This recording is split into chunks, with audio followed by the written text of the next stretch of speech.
اگر اللہ تعالیٰ ہم سے کہتا ہے کہ تم شراب مت پیو تو اس میں اللہ کا فائدہ ہے کہ ہمارا فائدہ ہے؟ بھائی ہماری تو فائدہ ہے۔ اگر اللہ تعالیٰ ایشور ہم سے کہتا ہے قرآن مجید میں کہ تم جوا مت کھیلو تو اس میں اللہ کا فائدہ ہے کہ ہمارا فائدہ ہے؟ ارے ہماری تو فائدہ ہے۔ تو انسان اپنے بنانے والے اللہ تعالیٰ کے حکم پر یہاں دنیا میں چل کر شانتی اور امن پائے گا اور مرنے کے بعد کامیاب ہو جائے گا۔ تو بڑا بدبخت ہے وہ انسان، بڑا بدنصیب ہے وہ انسان، بہت ہی برا ہے وہ انسان جو محمد صلی اللہ علیہ وسلم کے طریقے پر چل کر، اپنے سچے بنانے والے مالک کے حکم پر چل کر دنیا میں امن شانتی حاصل نہ کرے اور دنیا میں امن شانتی سے جیون نہ گزارے اور مرنے کے بعد سورگ میں نہ جائے، جنت میں نہ جائے، نرک میں جھونک دیے جائے۔ تو میرے بھائیوں، اللہ تعالیٰ نے ہمیں اپنے لیے بنایا ہے تاکہ اب دنیا میں جو ہے اس کی بھکتی کریں، اس کی پوجا کریں، اس کی عبادت کریں، اس کو پہچان کر، اس کے حکموں کو جان کر اسے راضی کریں اور مرنے کے بعد ہمیشہ کا جیون جنت کو حاصل کریں۔ اس دنیا کے پیچھے نہ پڑیں۔ اس دنیا کی حقیقت یہ ہے کہ یہاں کتنے لوگ روز مر کر بچھڑ رہے ہیں، کتنے لوگ روز مر کر ہم سے بچھڑ رہے ہیں، اور تم دنیا میں دل لگائے پھر رہے ہو ہیں۔ ارے اللہ سے دل لگاؤ، اس کی طرف لوٹنا ہے مر کے۔ تو میرے بھائیو، قرآن مجید میں سب سے پہلے کہا گیا ہے الحمدللہ رب العالمین، ساری تعریفیں اللہ کے لیے ہیں جو سارے جہانوں کا پالنے والا ہے۔ تو اس لیے ہم اللہ تعالیٰ کی تعریف پر راضی ہو جائیں تاکہ وہ ہمیں روشنی میں لائے، اپنے گھمنڈ کو مٹائیں۔ گندگی سے بنا ہوا انسان اللہ کو بھول کر اپنی تعریف پر گھمنڈ کرنے لگے تو یہ اللہ کی نظروں میں گر جاتا ہے، کتا، سور، خنزیر سے بھی بدتر ہو جاتا ہے، اور اللہ اس کو سچائی سے اندھا کر دیتا ہے۔ پھر یہ سچائی کو دیکھ کر بھی اندھا ہوتا ہے، اپنے سامنے ہزاروں انسانوں کو مرتے ہوئے دیکھے گا لیکن اپنی موت سے بے خبر رہے گا، دنیا کی حیا مایا میں ہی لگا رہے گا۔ اتنی بڑی کائنات چل رہی ہے، یہ کہے گا کہ اس کائنات کا کوئی مالک نہیں ہے، سچائی سے اندھا رہے گا۔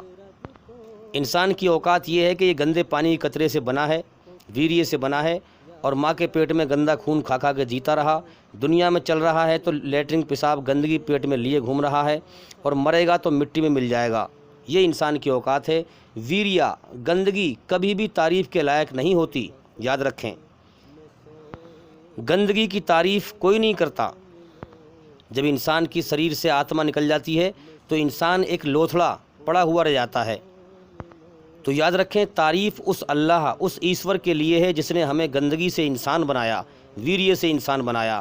اس لیے میرے بھائیو، اس کی تعریف پر راضی ہو جاؤ، تب وہ ہمیں اندھیرے سے نکال کر روشنی میں لائے گا۔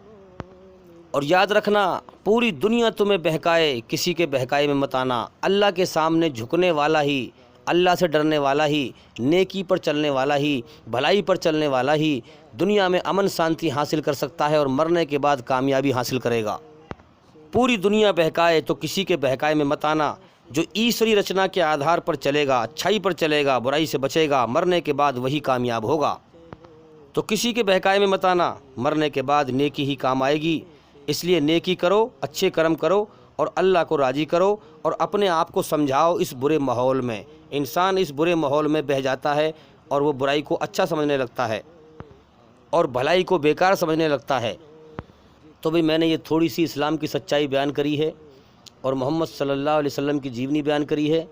ادھک زیادہ جاننے کے لیے آپ ہمارے چینل کے اندر جا کر کے ایک ایک کر کے سبھی ویڈیو دیکھیں اور سنیں، تاکہ جلدی سے جلدی آپ اندھکار سے نکل کر روشنی میں آئیں، کیونکہ جیون تو ہر روز موت کی طرف جا رہا ہے۔ اور بھئی انشاءاللہ زندگی رہی تو پھر ملاقات ہوگی۔ السلام علیکم ورحمۃ اللہ وبرکاتہ۔ آپ سبھی سننے والوں پر اللہ تعالیٰ کی سلامتی ہو، ایشور کی کرپا ہو۔